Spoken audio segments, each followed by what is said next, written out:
Me alegra verlos. Ya casi todos son bastante conocidos. Pero, Jorge Uriel, tú eres nuevo. Bienvenido. Estas conferencias de los miércoles espero que sean siquiera todavía otros 40 años. Los miércoles a las 8 para todos, gratuitas, eh, completamente abiertas.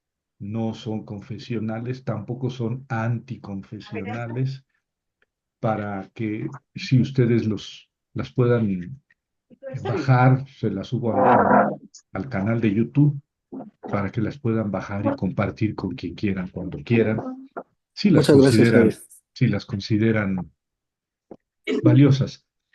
Eh, Fíjense que hoy, pues yo quería prepararles un PowerPoint porque, porque eh, el tema se presta para eso, pero no me dio tiempo. Yo estoy escribiendo un artículo sobre los ángeles en la apocalíptica, en los apocalipsis. Ya ven que en los apocalipsis aparecen mucho los ángeles, sobre todo, bueno, pues en el apocalipsis que tenemos de Juan en el Nuevo Testamento y en el de Daniel en el Antiguo Testamento aparecen mucho los ángeles. Estoy escribiendo un artículo sobre eso y hoy todo el día me la pasé escribiendo sobre ese artículo porque esto que les quiero platicar ahora es la primera parte de ese artículo. Entonces, me van a perdonar, pero les voy a mostrar el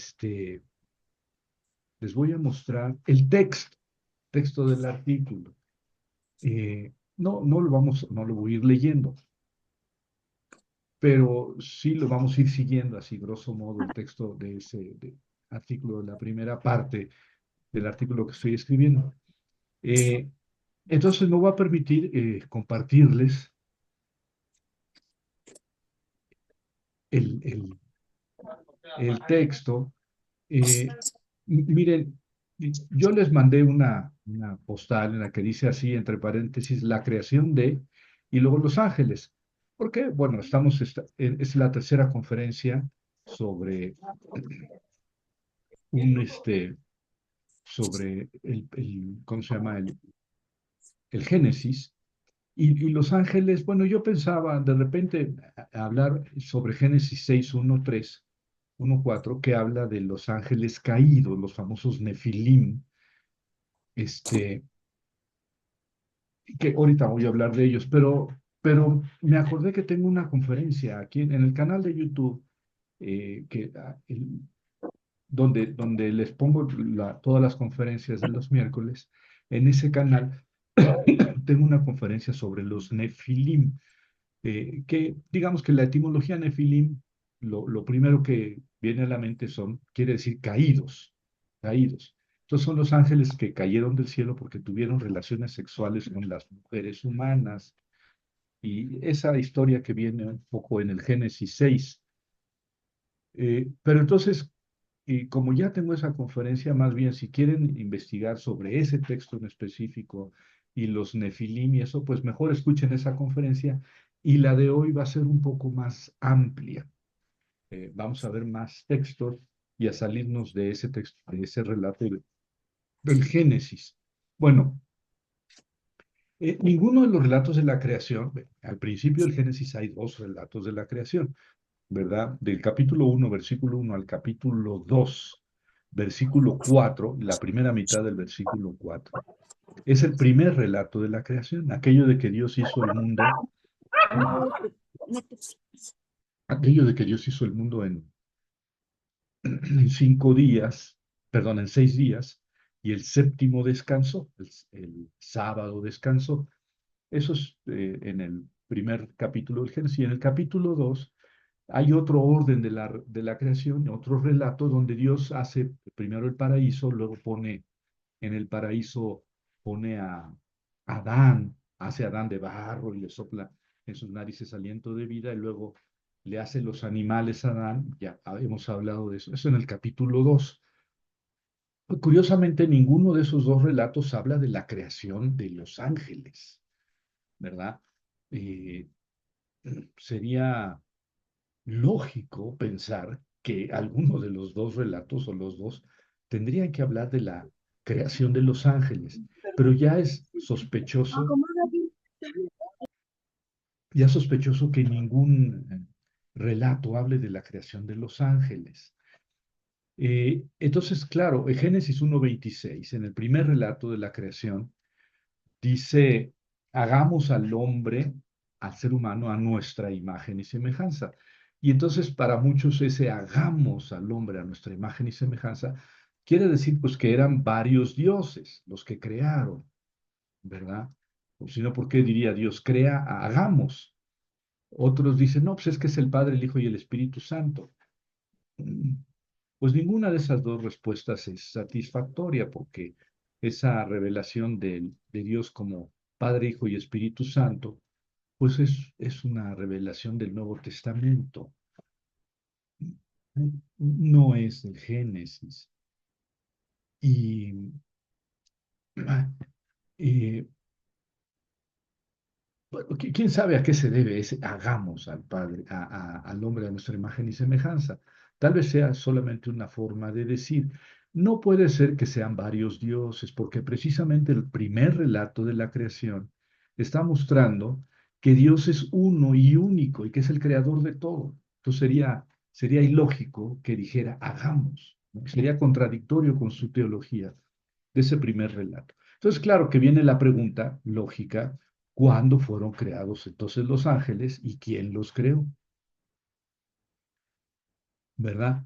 Eh, el hecho de que la creación de los ángeles haya sido excluida de las dos narraciones de la creación es importante. ¿Por qué los dos relatos, ninguno de los relatos de la creación habla de la creación de los ángeles? Yo, Javier, pienso que eh, los ángeles no aparecen mucho en la Biblia. Y yo creo que se les indigestó a los israelitas el hablar de ángeles, porque de alguna manera le robaban cámara a Dios, que era el único Dios, el único Dios existente y el todopoderoso. Entonces no lo digirieron bien, la idea de que había una corte celestial que acompañaba a Dios. Y no aparecieron los ángeles en los relatos de la creación.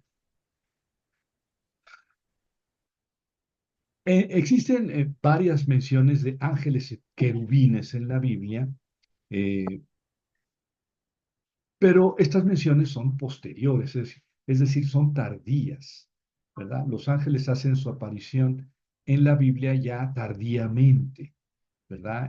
Sobre el siglo sexto antes de Cristo. Antes de hablar de ángeles, se hablaba de los hijos de Dios y de los Elohim. Eh, Ahorita profundizo sobre ello. La expresión hijos de Dios se usa 7 veces en el Antiguo Testamento, ¿verdad? En Génesis capítulo 6, versículos 2 y 4. En Job, capítulo 1, versículo 6, capítulo 2, versículo 1 y capítulo 38, versículo 7. En el Salmo 29:1 y en el Salmo 89:7. Esas son las 7 veces que se habla de los hijos de Dios. Digo, no se hablaba de ángeles antes, se hablaba de los hijos de Dios. Eh, en Job, en estos textos de Job, y en estos textos de Job, que son tres, los 70, o sea, la traducción griega del Antiguo Testamento, traduce los ángeles de Dios, ángeloi de Dios, o mis ángeles, porque está hablando Dios, dice mis ángeles. Fíjense el cambio, ¿eh? No dice hijos de Dios, sino ángeles de Dios. Y aquí ya podemos ver una tendencia teológica. Cuando traducen estos libros al griego, los judíos, antes de Cristo, allá por el siglo II antes de Cristo, cuando lo traducen al griego, ya no ponen los hijos de Dios, ponen los ángeles de Dios. Esto quiere decir que no les gustaba a los israelitas la expresión hijos de Dios, porque ellos son los que lo tradujeron al griego, los israelitas, los judíos. Entonces, cambian la expresión hijos de Dios por ángeles de Dios. Bueno, esto en los textos del Génesis, de Job. no en todos, ¿verdad? En otros sí aparece la expresión hijos de Dios. Y los vamos a ir viendo. En el capítulo, en el Génesis 6, 2, 4, que es los dos primeros que les mencioné y que les hablé al principio, se habla de los hijos de Dios. Les voy a poner el texto. Dice así, cuando el ser humano, un poquito más, cuando el ser humano comenzó a multiplicarse sobre la faz de la tierra y le nacieron hijas, los hijos de Dios vieron que las hijas de los hombres eran bellos y tomaron para ellos todas las mujeres que eligieron. El Señor dijo, mi espíritu no permanecerá en el hombre para siempre, puesto que él es carne. Sus días serán 120 años. Había nefilim en la tierra en aquellos días y también después, cuando se unieron los hijos de Dios con las hijas de los hombres y engendraron. Ellos son los valientes de antaño, hombres de renombre. Esto es lo que dice Génesis 6, 1 a 4, donde se usa dos veces la expresión hijos de Dios, ¿verdad? En el versículo 2, los hijos de Dios, y luego en el versículo 4, los hijos de Dios. Ahora, si ustedes se fijan, aquí no se habla casi nada de los hijos de Dios. Vean, los versículos 1 y 2 dice, cuando el ser humano comenzó a multiplicarse y le nacieron hijos, hijas, los hijos de Dios vieron que las hijas de los hombres eran bellas y tomaron para ellos a todas las mujeres que eligieron. Ya está. Eso es sobre los hijos de Dios, que se unieron sexualmente a las hijas de los hombres. Pero el versículo 3, el Señor dijo, mi espíritu no permanecerá en el hombre para siempre, puesto que él es carne. Sus días serán 120 años. Entonces, fíjense cómo el versículo 3 no tiene que ver con lo anterior, porque si los hijos de Dios se unen con las hijas de los hombres, ¿por qué aquí castiga a los hombres, a los varones, a los seres humanos? Y los castiga limitando su vida a 120 años. Pero resulta que después de estos señores, después de estas épocas, pues siguieron viviendo muchísimos años, ¿no? Noé y su descendencia vivían 400, 500 años tranquilamente. Entonces se ve que este versículo 3 no está aquí colocado adecuadamente, porque además, bueno, ¿por qué iba a castigar a los seres humanos si se supone que el pecado es de los hijos de Dios con las hijas de los hombres? Ahora, nunca se dice que ese fuera un pecado de los hijos de Dios. A los hijos de Dios, Dios no los castiga por lo que hicieron. ¿Ven? No, no dice aquí eso. Luego dice, había nefilim en la tierra en aquellos días. Sí, pero no dice quiénes eran los nefilim. Dice, había nefilim en la tierra en aquellos días y también después. Ah, bueno. Cuando se unieron los hijos, sí, pero entonces los nefilim no son los hijos de Dios que se unieron con las hijas de los hombres. ¿Lo ven? Entonces aquí en el versículo 4 me habla de los nefilim que no son los hijos de Dios. No. Pero dice, había nefilim cuando los hijos de Dios se unieron con las hijas de los hombres. ¿Ven? Entonces el texto no nos ilustra mucho, es un texto en realidad confuso. Pero es interesante que utilice la palabra hijos de Dios, ¿verdad? Hijos de Dios. Y así traduce el griego, ¿verdad? Los judíos, cuando tradujeron la Biblia al griego, sí respetaron la expresión. Les dije que era 7 veces, ¿verdad? Génesis 6, 2, 4, lo acabamos de ver. Ahora vamos a ver estos tres de Job. Estos tres de Job. En Job 1:6 y 2:1 se dice que los hijos de Dios fueron a presentarse ante Yahvé. Ustedes conocen la historia del libro de Job. Y que entre ellos iba el Satán. Se presentaron los hijos de Dios ante Yahvé y entre ellos también iba el Satán.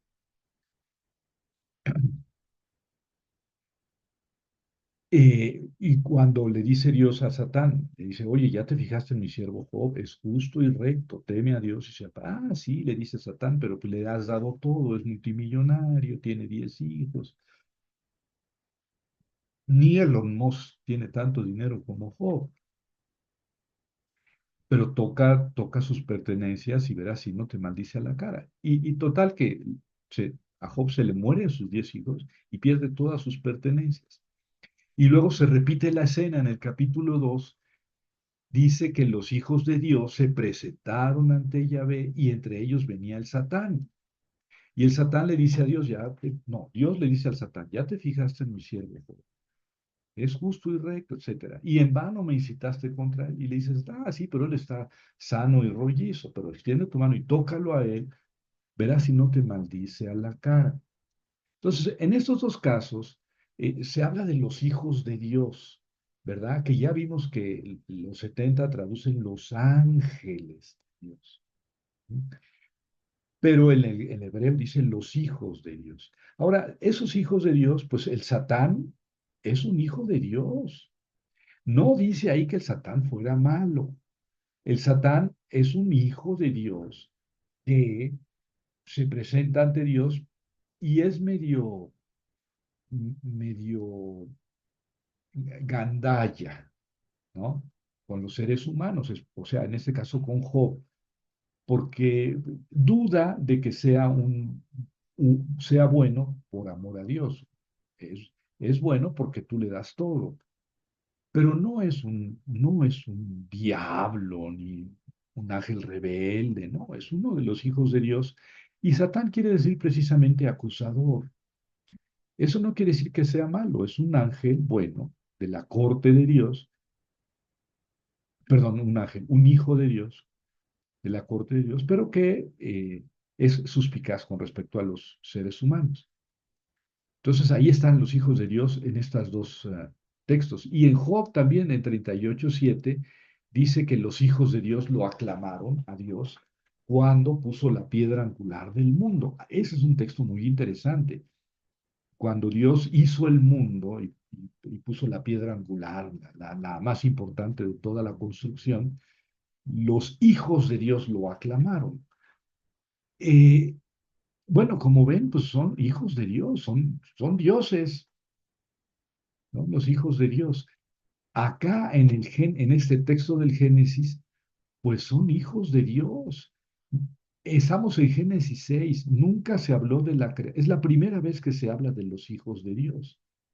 ¿Mm? Entonces, bueno, entonces Dios tiene hijos que son dioses, ¿no? Pero estos hijos, pues se metieron con las mujeres, pero aquí no dice que los castigó y que estos hijos de Dios sean los Nefilim. Y aquí en el libro de Job, ya en la traducción los llaman ángeles. El libro de Job se escribió allá por el año 500, 600 antes de Cristo, y la traducción al griego es del 200, más o menos. Entonces, ya cuando tradujeron al griego, ya no pusieron hijos de Dios, pusieron ángeles de Dios.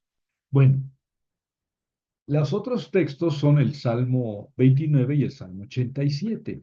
El Salmo 29 invita a los hijos de Dios o a los hijos de los dioses a rendir culto a Yahvé.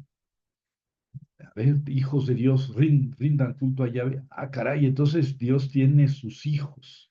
Es como la corte. Claro, es muy importante notar que Yahvé es el Dios jefe y principal, pero tiene sus hijos que le rinden culto, que lo alaban. Y luego en el Salmo, ya es la última vez en el que aparece la expresión hijos de Dios, en el Salmo 89, versículos 7 a 9, dice así: ¿Quién entre las nubes se compara al Señor, a Yahvé? ¿Quién es semejante al Señor, a Yahvé, entre los hijos de los dioses? Dios es temible en el gran consejo de los santos, terrible para los que lo rodean. Señor, Dios de los ejércitos, ¿quién como tú, Señor? El poder y tu fidelidad te rodean. Fíjense cómo aquí el Señor, pues es Yahvé, ¿no? Así dice en hebreo, yo lo traduzco Señor, pero en hebreo es Yahvé, ¿verdad? O Jehová, es lo mismo. entre los hijos de los dioses, o sea que hay hijos de dioses en torno a Yahvé, pero Yahvé es, perdónenme la expresión, el más fregón de todos, es el jefe de todos. Y aquí puede ser hijos de los dioses o hijos de Dios. Es que la palabra Elohim eh, puede ser plural o singular. Bueno, la palabra es plural, Elohim, pero la mayoría de las veces se refiere a un Dios. Si ustedes quieren con minúscula, a veces se refiere al Dios que los israelitas consideran el Señor, como sinónimo del Señor, pero a veces también son los dioses de otras naciones, pero la palabra es plural. Entonces podemos traducir los hijos de los dioses o los hijos de Dios. Para el caso es lo mismo. Está el Señor y hay hijos de Dios en torno a él. ¿Mm? Pero luego dice, Dios es temible en el gran consejo de los santos. Pues parece que el consejo de los santos son los hijos de Dios, ¿no? Esa impresión da el texto. Me está hablando de los hijos de Dios y luego dice, Dios es temible en el gran consejo de los santos. Entonces el consejo de los santos son los hijos de Dios. Y luego dice, Señor Dios de los ejércitos. ¿De qué ejércitos? Pues deben ser estos, los dioses o los santos. Entonces, ¿son muchos los hijos de Dios? Pues sí, son muchos.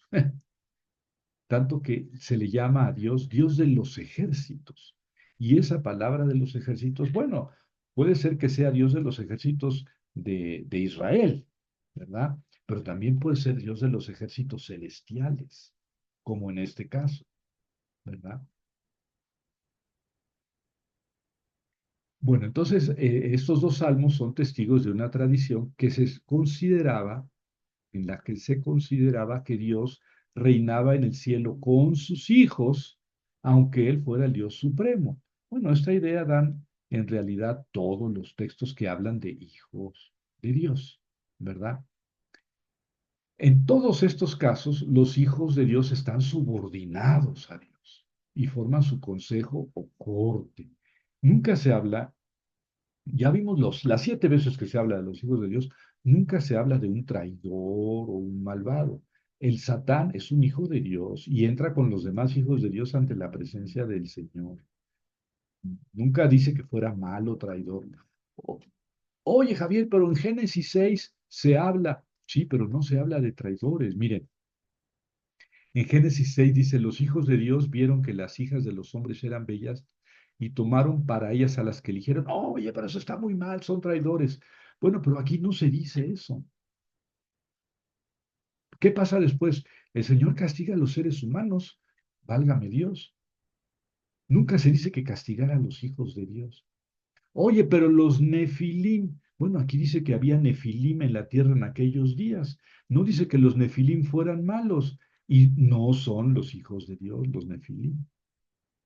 Había en aquellos días nefilim en la tierra. Cuando se unieron los hijos, sí, pero no, nunca castiga a los hijos, a sus hijos Dios por lo que hicieron. Tampoco se dice que ellos se hayan rebelado y que hayan hecho eh, una concentración en el Zócalo en contra de Dios. No, no, eso no está cuando se habla de los hijos de Dios. Hay otros lugares en la Biblia, en el Antiguo Testamento, en los que no se usa la expresión hijos de Dios, pero se habla, por ejemplo, del Satán. En Zacarías, el profeta Zacarías 3:1, un libro tardío, más bien contemporáneo de Job, como del siglo quinto o sexto, dice que Zacarías vio al sumo sacerdote Josué que estaba ante el ángel de Yahvé. Ángel de Yahvé, fíjense aquí ya aparece. Entonces vio Zacarías a Josué junto al ángel de Yahvé, el ángel del Señor. Y que a su derecha estaba el Satán para acusarle. Ven que Satán quiere decir acusador. Oye, pero está a la derecha de Dios el Satán, o a la derecha de Josué, o a la derecha del ángel de Yahvé. O sea, el Satán no es malo, no es un ángel enemigo de Dios. Es un ángel que está ahí para acusar. Así como en Job acusó a Job, el Satán, aquí va a acusar a Josué.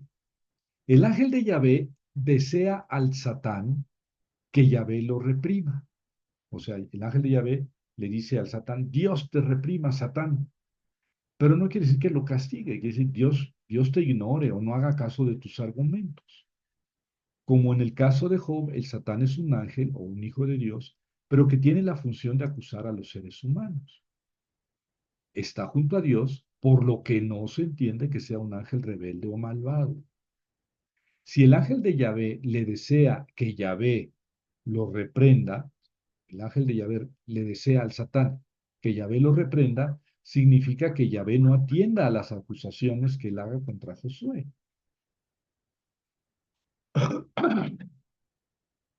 Un texto más en Deuteronomio 32:8. Bueno, como hemos visto, el Satán es un hijo de Dios, ¿verdad? Que no es malo, no es un ángel rebelde, simplemente es suspicaz con respecto a los humanos. Tal vez esa era su función que Dios mismo le ha de verdad, ¿no? Ser acusado. Y en Deuteronomio 32:8 dice que Dios dividió a las naciones de acuerdo con el número de los hijos de Israel. Dios dividió a las naciones de acuerdo con el número de los hijos de Israel. O sea que eran 12 naciones, los hijos de Israel, Jacob son 12. Pues no queda, ¿no? Porque hay muchas más naciones que 12, más de 12 naciones. Entonces no puede ser que Dios dividió a las naciones de acuerdo con el número de los hijos de Israel. No, no tiene mucho sentido ese texto. Fíjense que la traducción de los 70, o sea, esta traducción es como del 350 antes de Cristo, la traducción del Deuteronomio de los 70, independientemente de cuándo se haya escrito, en la traducción el texto griego dice, Dios dividió a las naciones según el número de los hijos de Dios. Ah, esto es muy interesante. ¿Por qué habría Dios dividido o separado a las naciones según el número de sus hijos? Esto quiere decir que Dios puso a cada uno de sus hijos encargado de cada una de las naciones. O sea, cada nación tiene un hijo de Dios que lo protege, que la protege a la nación, ¿verdad? Oye, Javier, pero el texto hebreo dice hijos de Israel. Sí, de acuerdo, pero probablemente el texto decía hijos de Dios, hijos de Dios.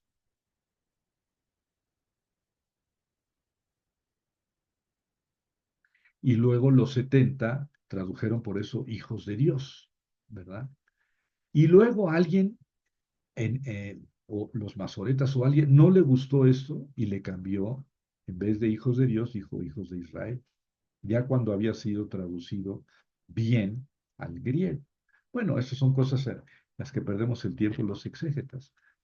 Eh, Pero aquí se habla entonces de los hijos de Dios que cada uno tenía una nación, cada uno era encargado de una nación. ¿No? Eh, los 70 degradan a estos hijos de Dios a ser solamente ángeles. No en todos los casos, pero sí, por ejemplo, en el caso del libro de Job, no habla de hijos de Dios, sino ángeles, ¿verdad? Y esto ya es muy significativo, porque no es lo mismo un hijo de Dios que un ángel. ¿No? Un hijo de Dios es un Dios, nacido de Dios, de la misma naturaleza, si me permiten la expresión, que Dios. En cambio, un ángel es un ser creado por Dios. Oye, Javier, pero nunca se habla de la creación de los ángeles. ¿Ven? Es que antes no se hablaba de ángeles, se hablaba de los hijos de Dios. Pero a los israelitas fueron progresando en su monoteísmo. Eso de que existe un solo Dios, eso no lo creía Abraham, Isaac, Jacob, ni Moisés. El primero de los mandamientos dice, no tendrás otro Dios delante de mí. Ah, entonces quiere decir que sí hay otros dioses, pero ninguno vas a tener delante de mí, porque yo soy celoso. Solamente a mí me vas a rendir culto. Ah, pero entonces hay otros dioses. Así era el monoteísmo antes, o sea, hay muchos, así lo creían los israelitas, quiero decir. Hay muchos dioses, pero nosotros adoramos a uno. Y curiosamente, en el siglo sexto, cuando el pueblo estaba en el destierro, el mensaje o uno de los mensajes centrales del segundo Isaías es, fíjense, israelitas, que no hay más que un solo Dios. Es diferente, ¿lo ven? No es que haya muchos dioses y nosotros vamos a adorar a uno. No, es que no hay más que uno. Todos los demás son madera, son fierro, son oro si quieren, pero tienen ojos y no ven, oídos y no oyen, nariz y no huelen, boca y no hablan. O sea, en realidad son falsos dioses. Entonces, en este progreso del pueblo de Israel, en su fe, en su conocimiento de Dios, ya no cabían los hijos de Dios. ¿Ven? Ya no se puede hablar de hijos de Dios. Entonces cambiaron por los ángeles de Dios. Pero se les olvidó que Dios no había creado ángeles. O sea, ahí quedó ese hueco. Entonces, fíjense, en el Salmo 82 es un salmo muy chiquito, pero fíjense qué interesante este salmo porque habla de la degradación de los dioses, porque solamente va a haber un Dios, ya se acabó los demás afuera. Esta historia, fíjense cómo se refleja aquí en el Salmo 82. Dice así, canto de Asaf. Dios, en hebreo Elohim, singular, ¿ven? Que si la forma sea plural, bueno, se está refiriendo a Dios, al Dios de Israel. Dios, Elohim, se para en la asamblea de los dioses, de los Elohim. ¿Eh? Dios, Elohim, se para en la asamblea de los Elohim. Este está claramente en singular y este está claramente en plural, así hay que entenderlo. Dios se levanta en la asamblea de los Elohim. O sea, ya hemos visto, como en el caso de Job, etcétera, que hay hijos de Dios, ¿verdad? Pero aquí no se les llama Dios, se les llama, no son hijos de Elohim, se les llama directamente Elohim, dioses. Entonces Dios se para en la asamblea de los dioses, juzga entre los dioses. ¿Quién es el que juzga? Pues este, ¿no? Este Elohim. ¿Hasta cuándo juzgarán impíamente? ¿Quién está hablando? Seguramente es este Dios, Elohim, el que juzga a los otros dioses, seguramente. Dice, ¿hasta cuándo juzgarán impíamente y levantarán el rostro de los malvados? Ah, o sea que estos Elohim tenían la función de juzgar, ¿no? Pero no lo hacen bien. Juzguen al pobre y al huérfano, hagan justicia al humilde y al necesitado, liberen al pobre y al necesitado, libérenlo de la mano de los malvados. Eso es lo que les está diciendo, ¿verdad? Lo que les está aconsejando. No saben ni entienden. ¿Quiénes no saben ni entienden? Los dioses, los Elohim, ¿verdad? Tiemblan todos los cimientos de la tierra. Yo dije, está hablando Dios, el Elohim, ustedes son dioses, ustedes son Elohim, hijos del Altísimo todos. Aquí ya está, hijos del Altísimo. Sí, hijos del Altísimo puede entenderse como hijos de Dios. Ustedes son dioses, hijos de Dios todos. Sin embargo, van a morir como seres humanos. Ájale, ájale. Dios le entregó las naciones a los dioses, a sus hijos, para que juzgaran. Pero estos bárbaros no hicieron justicia, no juzgaron rectamente. Entonces, Dios les dice, van a dejar de ser dioses, van a morir como seres humanos. Ese es como un mito, ¿me entienden? Sí, sí, Dios tenía hijos que eran dioses, sí, sí, pero ellos no se portaron bien. Y entonces, porque tenían que haber juzgado a los seres humanos, pero no juzgaron bien. Y entonces Dios les quitó la divinidad. Eso es otra manera de decir, no, es que no son hijos de Dios, son ángeles, eran ángeles. O sea, de todas maneras, Dios les quitó la divinidad. ¿Mm? Van a morir como seres humanos, o sea, fueron degradados los hijos de Dios, los Elohim. ¿Eh? Y claro, esto es un salmo, entonces cuando un israelita rezaba este salmo, decía, sí, es que antes los hijos de Dios reinaban, eran parte de su corte, como lo hemos visto, sus consejeros, pero no hicieron las cosas bien y Dios les quitó la divinidad. Es más o menos lo que habíamos visto antes. Ahora, aquí no se dice que estos Elohim se hayan acostado con las hijas de los hombres, que por eso Dios los haya castigado. Eso no. Eso no se dice ni en Génesis 6, esto que ya leímos varias veces, ¿no? Porque no se dice que Dios castigara a los hijos de Dios en Génesis 6. Aquí sí los castiga, pero porque no juzgan bien, porque no hacen justicia, juzgan impíamente. Entonces se entiende, pues, que Dios los puso para dirigir, para juzgar a cada uno en una nación, pero estos Elohim no hicieron su trabajo y fueron degradados, ¿verdad? Eh, claro que algunos leen aquí un poco raro, yo dije, eh, es el Altísimo, el que dice, yo dije, a los Elohim ustedes son todos hijos del Altísimo. Pero ustedes van a morir, ustedes Elohim, y el único Elohim que va a quedar es este.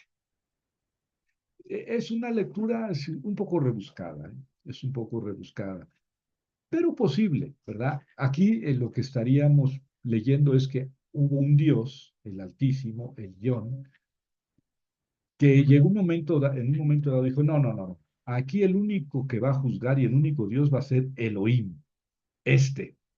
Los demás ya no, caput. Mm, A mí se me hace que no es así.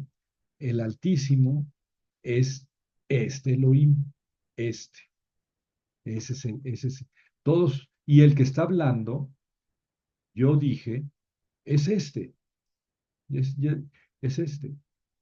Ustedes son hijos del Altísimo, son mis hijos, pero ya no, ya van a morir como los demás seres humanos, ¿verdad? Por no haber juzgado.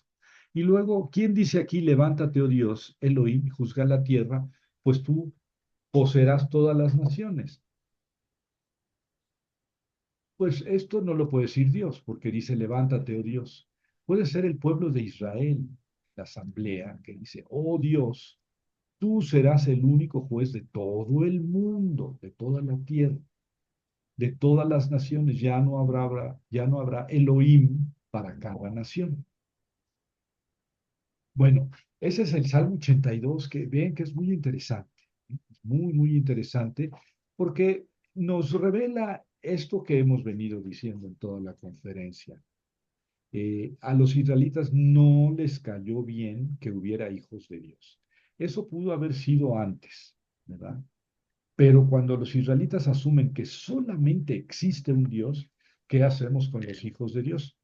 ¿Los convertimos en ángeles o los castigamos porque no hicieron bien su trabajo? Y entonces Dios les quitó ya su divinidad, ya no hay más que un solo Dios. Es un poco, es el mismo fin, la misma conclusión, pero por diferentes caminos. Bueno, y aquí yo explico más sobre cómo se interpreta este salmo, esto que les había dicho. pero yo creo que la interpretación que les doy es la más correcta, la que más me convence a mí, porque he leído varias, pero esta es la que más me convence. Bueno, luego, en el libro de Daniel, que ustedes saben que tiene una parte apocalíptica a partir del capítulo 7, los capítulos 7 a 12 de Daniel son apocalípticos. Y en los apocalipsis aparecen muchos ángeles, pues es una de las características de los apocalipsis. Y a un ángel, ahí en el capítulo 10, versículo 13, parece ser Gabriel, le dice a Daniel que el ángel Miguel lo ayudó en la batalla contra los persas. Entonces Gabriel andaba peleando contra los persas y Miguel lo ayudó. Eh, Miguel es el ángel protector del pueblo de Israel. Ya ven que aquí ya no es cada Elohim tiene una nación, aquí es cada ángel. Y el ángel protector de Israel es Miguel. Y entonces estuvo presentando batalla contra los persas, que también tenía su ángel protector. Bueno, esto incide en la idea de que cada nación tenía su ángel. Me voy a meter todavía, porque ustedes son muy lindos, escuchan muy bonito, y a mí me gusta ser muy serio en lo que digo. O sea, eh, por eso les estoy mostrando los textos, por eso esto es un artículo académico, ¿no? No estoy diciéndoles yo cualquier cosa que se me ocurrió hace media hora. Me voy a meter todavía un poco más en Honduras, pero un poquito, ¿eh? Ya es la última Honduras en la que me meto.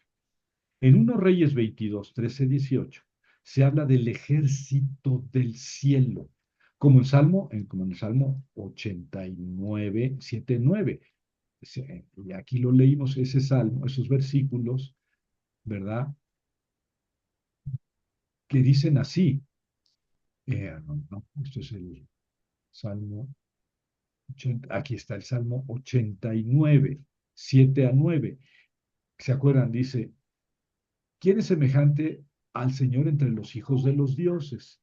Dios es temible en el gran consejo de los santos. Entonces parece que los hijos de los dioses forman el gran consejo de los santos. Y luego dice, Señor Dios de los ejércitos, ¿quién como tú? Ah, entonces parece que los hijos de Dios son el gran consejo de los santos y son los ejércitos de Dios.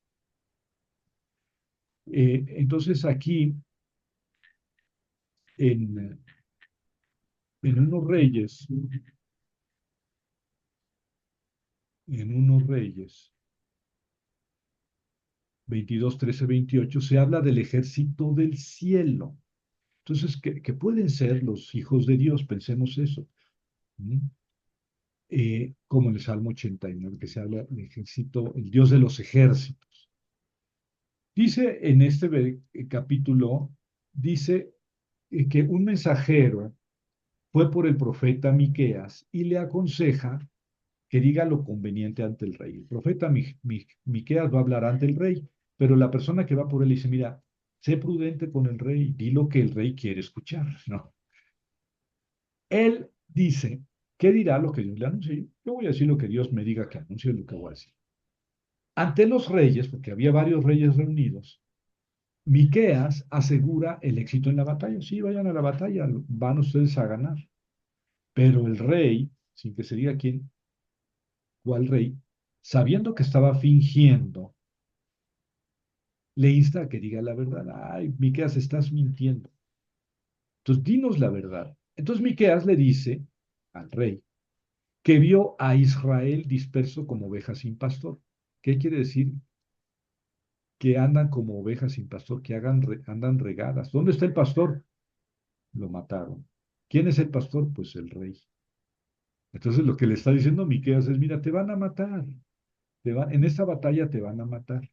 Tú quieres saber la verdad, te van a matar y tu pueblo va a andar perdido, regado. La escena es impresionante porque el verdadero profeta del Señor se pone a 400 profetas, ¿m? Que habían ido con los reyes y les habían dicho, esos 400 les habían dicho, no, vamos a ganar, Dios nos va a dar la victoria, etcétera. Y seguramente ellos no creían que estuvieran mal. Ellos creían que Dios se les había revelado. Ahab, el rey Ahab, le dice a Josafat, ya sabía yo que Miqueas predice algo malo, siempre predice algo malo. Entonces Miqueas lo interrumpe y le dice, yo vi cómo el Señor, Dios, el Señor Yahvé, quería engañarlo y un espíritu se ofreció para poner palabras de mentira en boca de los profetas. Entonces está el Señor rodeado de espíritus y uno de esos espíritus le dice a Dios, al Señor, yo voy a poner palabras de mentira en boca de los profetas, o sea, los voy a engañar para que digan que vas a ganar en la batalla. Y aquí está precisamente lo que nos interesa. En el versículo 19, Miqueas dice que ante Dios estaba todo el ejército del cielo. Entonces, Miqueas dice, ante Dios estaba todo el ejército del cielo. Y entonces en el versículo 20 dirige una pregunta que debe entenderse como dicha a dicho ejército. ¿Cómo le vamos a hacer? Es la pregunta de Dios a su ejército del cielo. Entonces un espíritu, que es uno del ejército del cielo, se adelanta y le dice, yo voy a engañar a los profetas. Mira, yo tengo un plan, yo voy y engaño a los profetas para que digan que va a ganar la batalla. Pero eso se lo está diciendo Miqueas. Dice, yo sé que un espíritu del ejército del cielo hizo un plan contra el rey, ¿verdad? Para mandarlo a la guerra por un consejo erróneo de los. Bueno, el asunto, ustedes pueden leer el texto, el asunto es que Dios tiene su consejo, ¿verdad? Aquí no se dice que sean hijos de Dios, se dice que es el ejército del cielo. Y luego dice un espíritu, que pues, es uno del ejército del cielo, o sea, el ejército del cielo son espíritus. Ya no se les llama hijos de Dios, probablemente haya que pensar en ángeles, pero aquí no dice ángeles, probablemente haya que pensar en ángeles. La expresión ejército del cielo, me puse a buscarla en la Biblia. Se utiliza 19 veces en el Antiguo Testamento. En 6 de esas 19 significa solamente estrellas. Las estrellas son el ejército del cielo, pero son solamente estrellas, ¿no? En 6 ocasiones.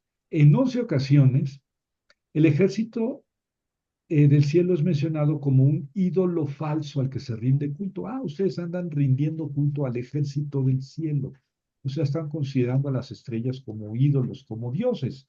Y eso no, en 11. Entonces, en 6 son simplemente estrellas, en 11 son ídolos a los que no hay que adorar, ya van 17, 11 y 6, 17. Me quedan dos. En dos ocasiones se trata de seres celestiales sometidos a Dios.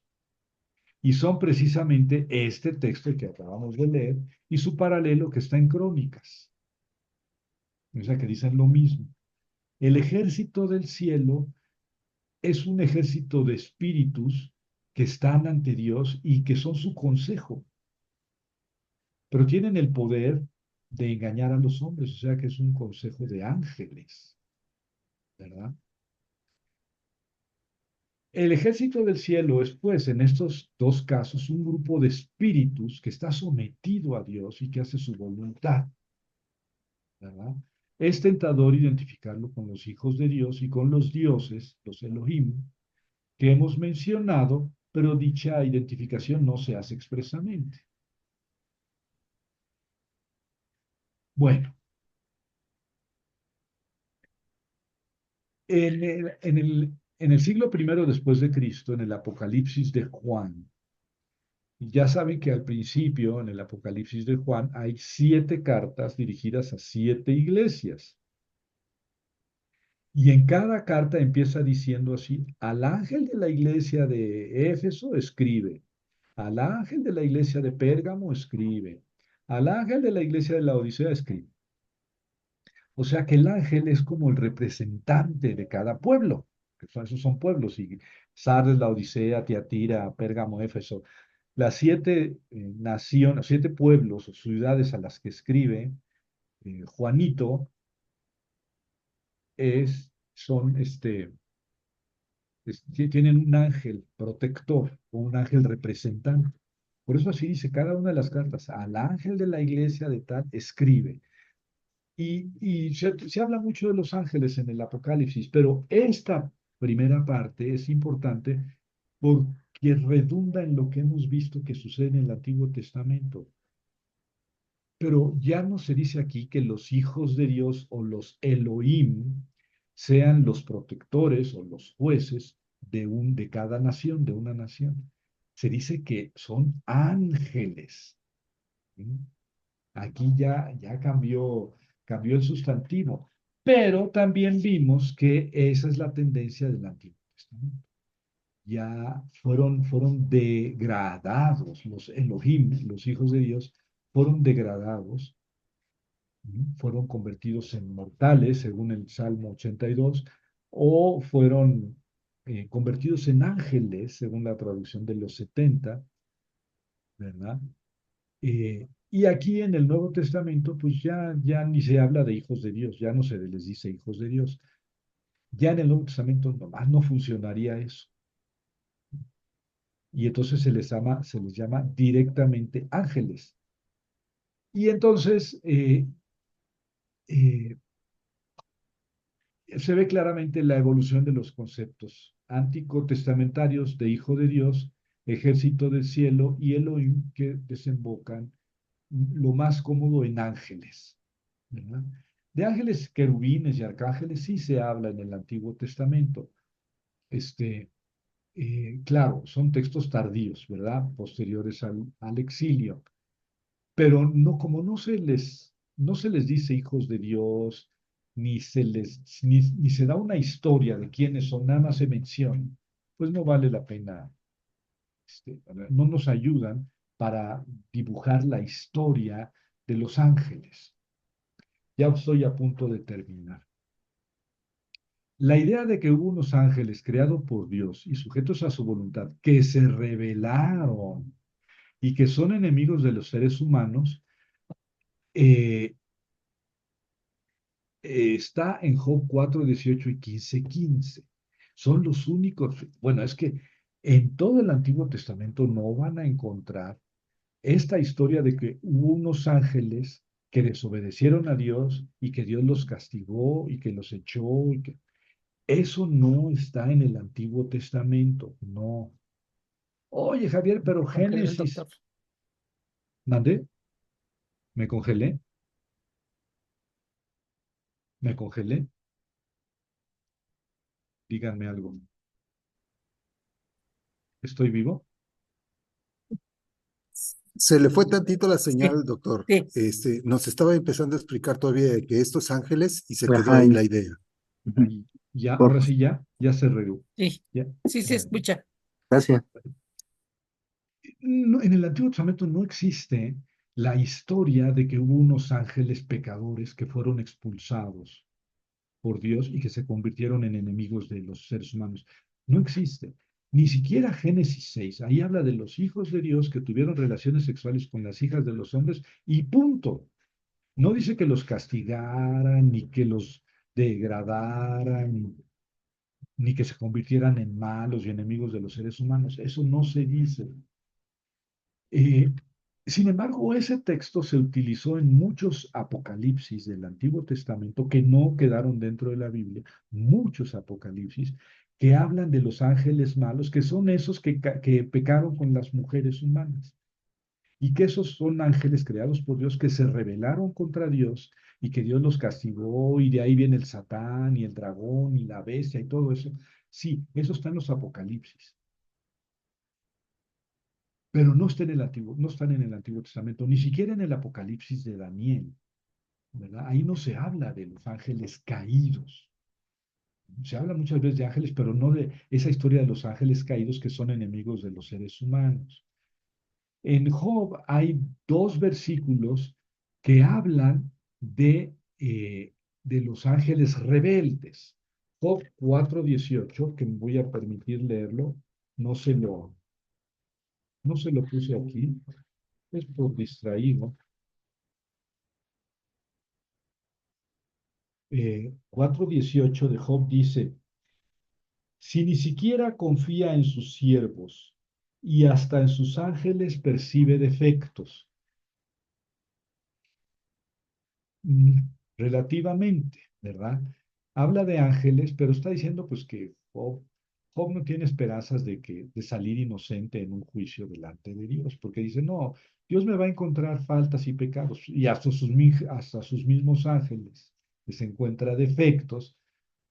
Como ven, no es un texto que se pueda utilizar como argumento.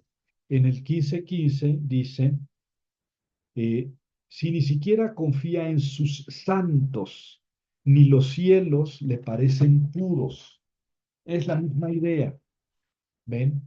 Entonces, estos dos textos no pueden utilizarse como argumentos de una historia de ángeles rebeldes que se volvieron enemigos de Dios y enemigos de los seres humanos, ¿verdad? Ahora, esa historia de los ángeles rebeldes y enemigos de los seres humanos se desarrolla en la Apocalíptica desde 300 años antes de Cristo. El libro de los jubileos, sobre todo el libro de Enoch o los libros de Enoch, hablan mucho de eso. Incluso dan los nombres de 200 ángeles y de sus jefes de 100 y jefes de 10. Y en cierta forma aparecen en el Apocalipsis, ¿verdad? En el Apocalipsis de Juan, ya ven que aparece el dragón y que Miguel lo echa del cielo y lo echa a la tierra. O sea que esa historia sí pasó al, de los Apocalipsis, sí pasó al Nuevo Testamento en el Apocalipsis de Juan y después hubo otros Apocalipsis judíos eh, eh, que retoman la misma idea, la misma historia. Pero esa historia no está en el Antiguo Testamento y no está entre los hijos de Dios. Está cuando digamos, se malinterpreta, se utiliza el texto de Génesis 6:1-4 para hablar de ángeles caídos, ángeles, ya no hijos de Dios, ángeles caídos. Esa idea la explota mucho la apocalíptica y aparece en el libro de Juanito, en el Apocalipsis de Juan, ¿verdad? Este, pero ya el dragón, el Apocalipsis de Juan, y sus ángeles eh, son criaturas, ya no son hijos, no son dioses, no son Elohim, son ángeles que no se comparan en el poder de Dios. De hecho, el Apocalipsis pues presenta la gran batalla final de el dragón con todos sus ejércitos y la gente que puede conseguir, que tiene la marca de la bestia y todo eso, se enfrentan en una gran batalla con Dios, pero vino viento fuego del cielo y se acabó. Ni siquiera hubo una batalla entre todos los ángeles malos contra Dios, porque no hay comparación de fuerzas, son criaturas, y si los ángeles tienen poder de actuar en la historia, es un poder entregado por Dios, que Dios les permite ilimitado en el tiempo. Cuando Dios diga ya, bueno, entonces ya, ¿verdad? Ni siquiera hay batalla. Esa tradición entonces de los apocalipsis eh, se fundamenta en Génesis 6:1-4, pero no sé, si ustedes leen esos 4 versículos, de ahí no se puede sacar toda esa historia de los ángeles caídos. De todas maneras, se trata ya de ángeles caídos, no de hijos de Dios, ni de Elohim, ni de dioses. Bueno,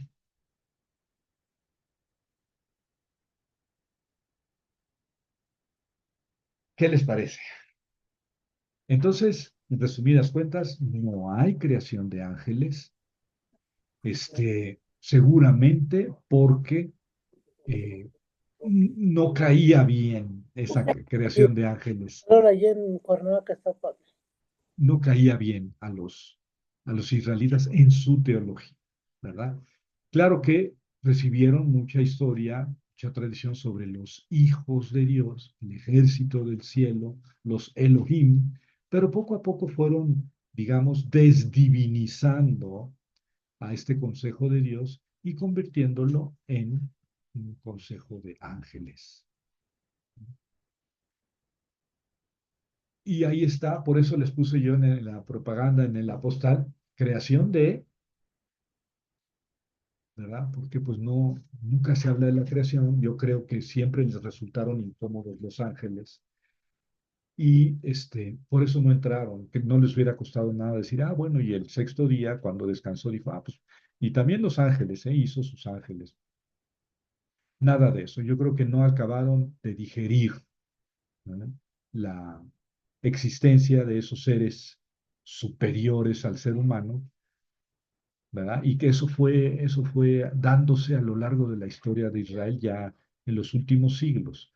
La, la, la angelología en Israel pues, es del siglo sexto, ¿verdad? Es más bien una influencia de allá de Mesopotamia y de Persia, cuando estuvieron en el destierro, ¿verdad? Pero eso les vino como anillo al dedo porque justamente en ese siglo es cuando los israelitas decidieron que solamente había un solo Dios y que los demás no eran dioses. Esa fue ya su fe, digamos, filosófica, si me lo permiten la expresión, de la convicción de que ya no es que haya muchos, es que hay uno solo. Pero entonces eso significó que quedaron unos textos atrasados con esas expresiones y hubo que irlos depurando. Bueno, Miguel, Hola, buenas noches. buenas noches. Pues, sí, desde la primera clase que tuvimos la opción de saber de esto de Los Ángeles caídos y todo esto, ha sido un tema muy interesante y más ahorita con respecto a esto que estamos tocando ahorita. Siempre se ha, bueno, que yo recuerde en mi juventud, niñez, que te estoy hablando de apenas ayer, sí se tocaban estos temas muy superficialmente. Recuerdo algunos dibujos que hablaban de unas personas gigantes, y que, pues sí, ¿no? Que eh, ¿cómo lo puedo explicar? De que vivían y habitaban entre nosotros. Y han salido algunos dibujos en internet o fotografías en internet de estas personas, unos cráneos grandes y no sé qué también. Pero no hay una base, no hay algo científico en el cual pues se corrobore eso, ¿no?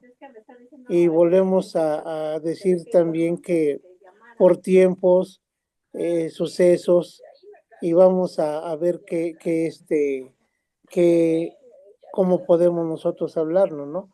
Y si nos entendemos un poquito, y me acuerdo que no se le ha dado ya una profundidad a todo esto, pero ya como tú lo marcas, como tú nos vas enseñando, es verlo desde varios puntos de vista, con varios textos que nos llevan a una cierta cadena, a una cierta línea de marcado de cómo podemos nosotros hacer las cosas, ¿verdad?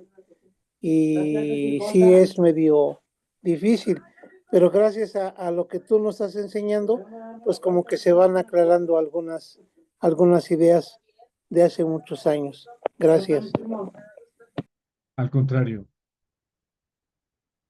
Miguel. Les acabo de poner en el chat un archivo que se llama Imaginación Apocalíptica, eh, que es este artículo que estoy escribiendo y en el que la primera parte es esto que les puse. Bueno, ya no les voy a mandar otro para no confundirlos. A lo mejor va a salir un poco desconfigurado cuando, es que creo que en este archivo les pongo paralelo hebreo y griego y esas payasadas que a mí me gusta hacer, pero como está en Word, tu computadora va a leer, lo va a desconfigurar. Pero todo el texto en español queda más o menos igual. Porque vi a algunos de ustedes tomando apuntes sobre las referencias. O sea, ahí van a encontrar las referencias para que no anden preocupados de sí. Y les voy a poner mañana esa conferencia, la subo a la internet, o mañana o pasado, ya saben que a veces me tardo, pero lo hago. La semana pasada ya se la puse, por si quieren repetirla o compartirla. ¿Alguien más que quiera comentar algo?